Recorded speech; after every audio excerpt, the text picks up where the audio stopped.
এই মুহূৰ্তত মই উপস্থিত আছোঁ বিধায়ক আৱাস আৰু বিধায়ক আৱাসৰ বিধায়ক চেয়াৰমান আলীৰ যি দেহৰক্ষীৰ যিসমূহ বাস ৰুম আছিল সেইসমূহ ৰুমত বৰ্তমান সময়ত চোৰ সোমাইছে।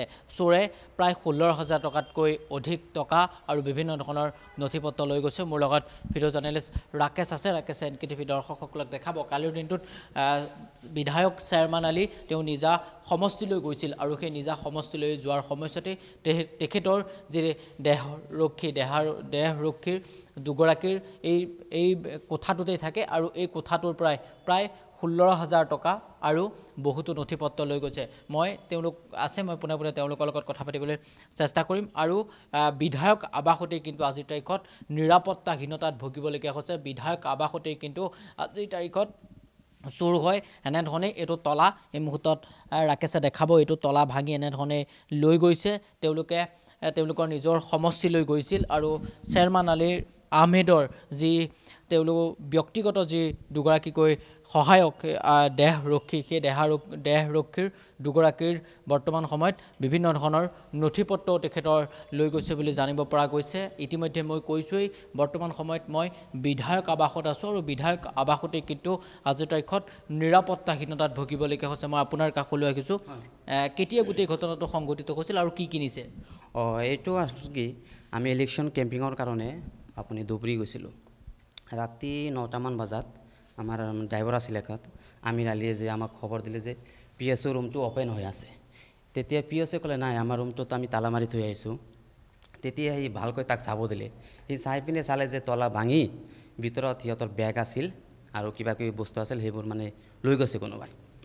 পিছতে তাক বিচাৰিব দিলে কি বস্তু ল'লে, কিন্তু সি ইমান গম পোৱা নাই। কিন্তু ৰাতি আমি ধুবুৰীৰ পৰা প্ৰায় 2:30মানত আহি পাইছোঁ। আহি পাই পিনে মানে PSO দুজন সিহঁতৰ কি বস্তু লৈছে সেইটো এটা লিষ্ট বনাই মানে আপোনাৰ দিছপুৰ এজাহাৰ দিছে। এজাহাৰ কপিটো মোৰ হাততে আছে।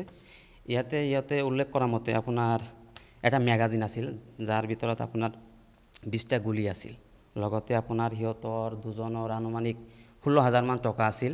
লগতে গুলি লৈ গ'ল তেওঁলোকৰ মানে 20টা গুলি আছিল। মেগজিন আছিল এটা মেগজিনত মানে 20টা গুলি আছিল সেইটো লৈ গৈছে। লগতে সিহঁতৰ ইউনিফৰ্ম পুলিচৰ যিটো ইউনিফৰ্ম থাকে ইউনিফৰ্ম আছিল। তাৰপিছত আপোনাৰ সিহঁতৰ কাপোৰ আছিল বিভিন্ন ধৰণৰ কাপোৰ জিন্স পেণ্ট লং পেণ্ট এইবোৰ চাৰ্ট আছিল। লগতে সিহঁতৰ 2টা বেগ আছিল আপোনাৰ। লগতে সিহঁতৰ আপোনাৰ ৰিলায়েন্সৰ ক্ৰেডিট কাৰ্ড আছিল এটা SBI সেইটো লৈ গৈছে। এইখিনি জনোৱা মতে এইখিনি আৰু কিবা কিবি লৈছে। সিহঁতে ইমান মানে ৰুমটো চাৰ্চ কৰা নাই। পিছত চাৰ্চ কৰিলে আৰু বাকীখিনি গম পোৱা যাব কি লৈছে।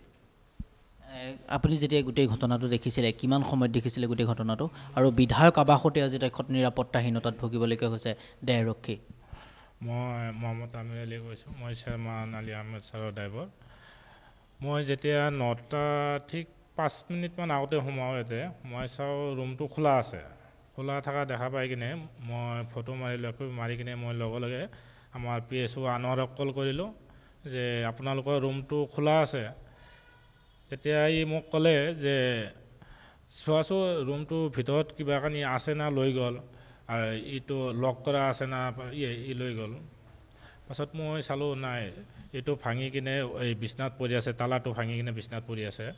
মই এইটো ভিডিঅ' কল কৰি দেখালোঁ। দেখাৰ পাছত মোক ক'লে তুমি অলপ বিচাৰি চোৱা। মই বিচাৰি চাৰিওফালে চালোঁ বেগ চেগ ক'ৰবাত আছে নেকি, নাই পোৱা নাই। এইখিনিয়ে মই দেখিছোঁ।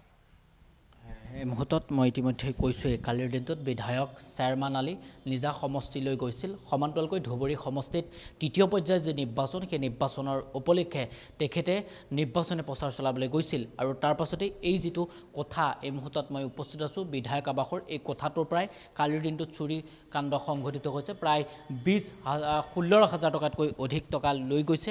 সমান্তৰালকৈ আৰক্ষীসকলৰ যি মেগজিন আৰু প্ৰায় 20টাকৈ গুলি লৈ যোৱা বুলি জানিব পৰা গৈছে। সমান্তৰালকৈ তেওঁলোকৰ যি কাপোৰ সেই কাপোৰো লৈ গৈছে। ইতিমধ্যে আমি কৈছোঁৱেই যে বিধায়ক আৱাসতেই কিন্তু আজিৰ তাৰিখত সুৰক্ষিত নহয় এইসকল লোক বিধায়কৰ দেহৰক্ষীয়ে কিন্তু আজিৰ তাৰিখত সুৰক্ষিত নহয় আৰু বিধায়ক আৱাসত এতিয়া প্ৰশ্ন হয় কটকটীয়া নিৰাপত্তা থকাৰ পাছতো বিধায়ক আৱাসত কেনেকৈ এই লোকৰ আগমন ঘটে বা কেনেধৰণে এনেসমূহ ঘটনা সংঘটিত হয় সেয়া কিন্তু এই মুহূৰ্তত ডাঙৰ কথা ইতিমধ্যে আমি NKTV দৰ্শকসকলক কৈছোঁ যে মই বিধায়ক আৱাসত আছোঁ আৰু বিধায়ক আৱাসৰ যি আৰু বিধায়কৰ যি দেহৰক্ষী সেই দেহৰক্ষীৰ বৰ্তমান সময়ত টকা লৈ গৈছে সমান্তৰালকৈ 20টাকৈ মেগজিনৰ গুলি লৈ গৈছে সমান্তৰালকৈ প্ৰায়সমূহ কাপোৰ লৈ গৈছে বিধায়ক চেয়াৰমান আলীৰ দুগৰাকীকৈ দেহৰক্ষীৰ